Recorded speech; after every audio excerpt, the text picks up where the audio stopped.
Assalamualaikum warahmatullahi wabarakatuh. Perkenalkan, nama saya Zahwa Cantika Pulia, BP 1901072029 dari kelas 3C D3 Akuntansi. Di sini saya akan menjelaskan materi tentang efisiensi pasar pada mata kuliah portofolio investasi. Baiklah, yang pertama kita akan bahas tentang fungsi dan tujuan. Fungsi dan tujuan ini terbagi dua, yaitu secara praktis dan akademisi. Fungsi dan tujuan sebagai praktis yaitu sebagai dasar pembuatan keputusan bagi pelaku pasar untuk melakukan transaksi, strategi investasi, baik itu pasif maupun aktif.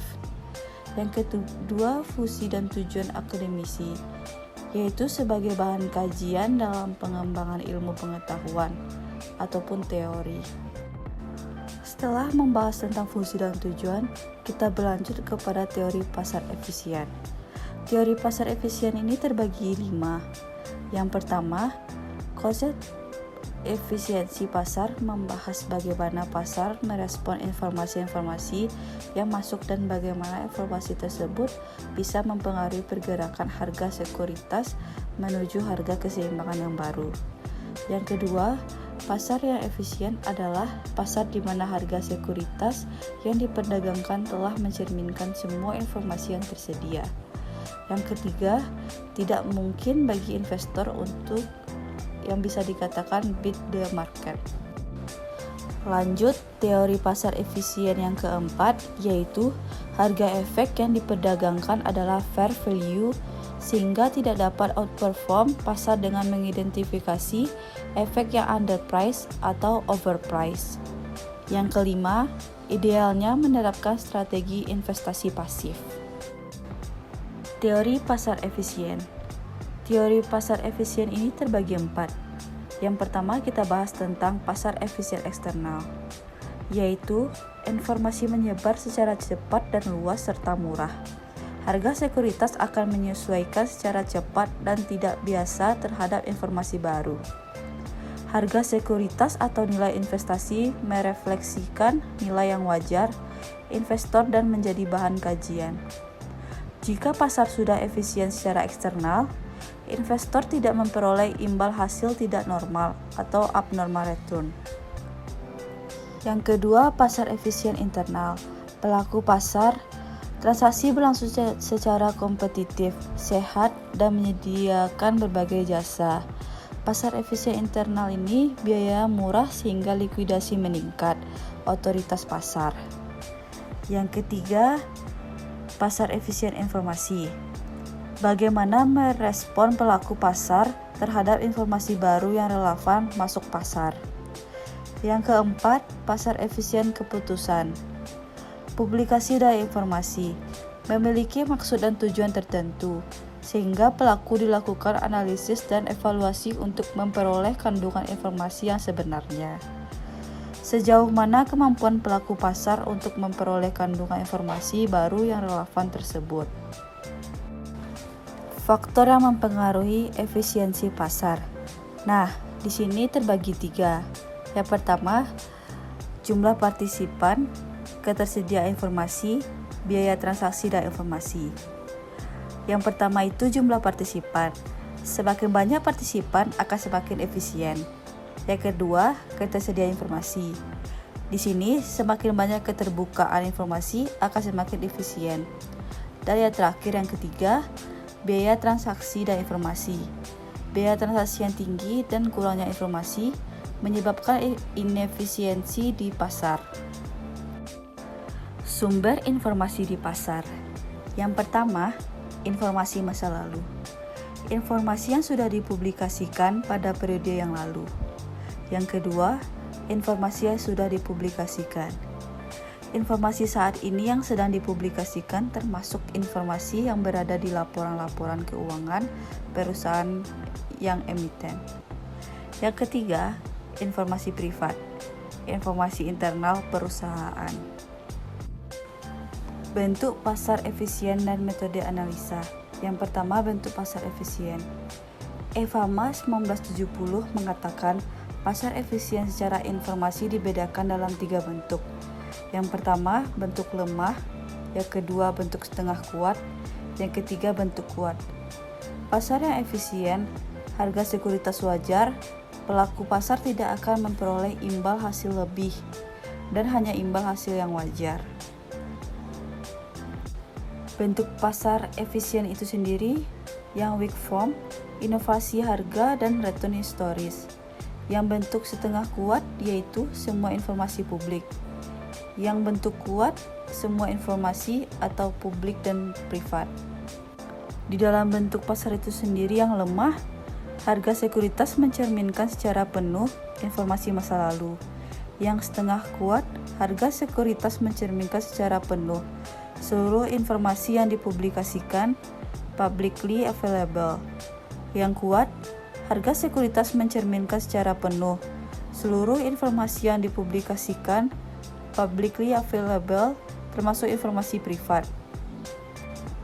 Sedangkan efisiensi pasar dan metode analisa itu sendiri, yang pertama, efisiensi pasar bentuk lemah tidak akan bisa outperform pasar menggunakan analisa teknikal. Yang kedua, efisiensi pasar bentuk setengah kuat tidak bisa outperform pasar menggunakan analisa fundamental. Yang ketiga, efisiensi pasar bentuk kuat tidak bisa outperform pasar. Pengujian efisiensi pasar. Yang pertama, pengujian dilakukan untuk menguji hipotesis pasar efisien. Yang kedua, pengujian bentuk lemah. Seberapa kuat info masa lalu dapat memprediksi return pasar. Yang ketiga, pengujian bentuk setengah kuat. Seberapa cepat harga sekuritas merefleksikan info yang dipublikasikan. Yang keempat, pengujian bentuk kuat. Apakah investor mempunyai informasi privat yang tidak terefleksikan di harga sekuritas? Tujuan untuk pengujian efisiensi pasar ini, yang itu apakah pasar sudah efisien secara informasi maupun keputusan, dan bagaimana respon pasar atau pelaku pasar terhadap informasi, dan apakah pasar masih memberikan abnormal return. Pengujian pendugaan return terbagi 4. Yang pertama, merupakan pengujian efisiensi pasar bentuk lemah. Yang kedua, jika EMH benar, maka seharusnya perubahan harga masa lalu tidak berhubungan dengan harga sekuritas sekarang. Yang ketiga, pengujian statistik menggunakan teknologi korelasi dan regresi linear dan Ron test. Yang keempat, pengujian siklikal menggunakan pola-pola harga saham pada siklus atau periode-periode tertentu. Return hari Senin yang lebih rendah dari hari-hari biasanya. Return bulan Januari lebih besar dari bulan-bulan yang lain. Itu sebagai contohnya. Di sini juga dibahas tentang studi peristiwa. Studi peristiwa ini juga terbagi 7. Yang pertama, menguji EMH bentuk setengah kuat. Yang kedua, mempelajari reaksi pasar terhadap suatu peristiwa yang infonya dipublikasikan sebagai suatu pengumuman. Yang ketiga, jika pengumuman mengandung info, diharapkan pasar akan bereaksi pada waktu pengumuman tersebut diterima. Yang keempat, reaksi ditunjukkan dengan adanya perubahan harga sekuritas dan diukur dengan return atau adanya abnormal return. Yang kelima, kecepatan reaksi pasar juga harus diperhatikan untuk melihat efisiensi pasar. Yang keenam, selain kecepatan reaksi pasar, kecanggihan investor yang dilihat dari ketepatan reaksi yang diberikan merupakan indikasi pasar yang efisien pasar dari sudut keputusan. Yang ketujuh, studi yang telah dilakukan antara lain info mengenai pemecahan saham, pengumuman dividen, dan informasi akuntansi. Pengujian info privat yang pertama merupakan pengujian efisiensi pasar bentuk kuat. Yang kedua, pengujian yang sulit dilakukan karena tidak dapat diamati langsung menggunakan proxy. Yang terakhir, proxy yang dipakai adalah return yang diperoleh corporate insider dan pengelolaan reksadana. Teori random walk. Definisi dari teori random walk ini menyatakan bahwa perubahan harga terjadi secara bebas atau acak dan bahwa data masa lalu bukanlah hal yang dapat diandalkan untuk memprediksi arah gerakan selanjutnya. Anomali pasar. 4 anomali pasar. Yang pertama, merupakan fenomena yang bertentangan dengan pasar efisien.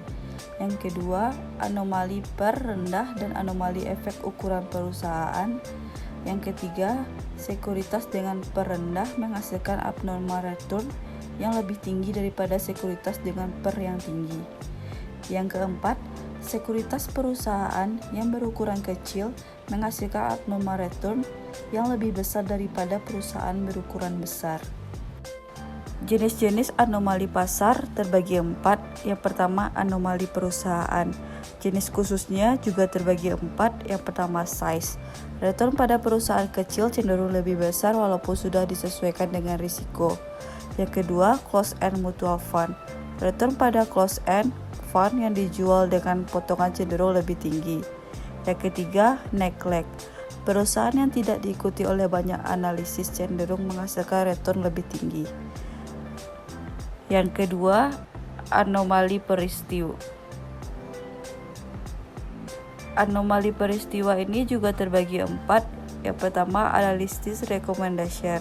Semakin banyak analisis berekomendasi untuk membeli suatu saham, semakin tinggi peluang harga akan turun. Yang kedua, insider trading. Semakin banyak saham yang dibeli oleh insiders, semakin tinggi kemungkinan harga akan naik. Yang ketiga, listings. Harga sekuritas cenderung naik setelah perusahaan mengumumkan akan melakukan pencatatan saham di bursa. Yang keempat, value line rating change. Harga sekuritas akan terus naik setelah value line menetapkan rating perusahaan pada urutan tinggi. Yang ketiga, anomali perusahaan. Yang ketiga, anomali musiman. Jenis khususnya terbagi 6. Yang pertama, Januari. Harga sekuritas cenderung naik di bulan Januari, khususnya di hari-hari pertama. Yang kedua, weekend. Harga sekuritas cenderung naik di hari Jumat dan turun hari Senin. Time of day. Harga sekuritas cenderung naik di 45 menit pertama dan 15 menit terakhir perdagangan. Yang keempat, end of month. Harga semakin cenderung naik di hari-hari akhir tiap bulan. Yang kelima, seasonal.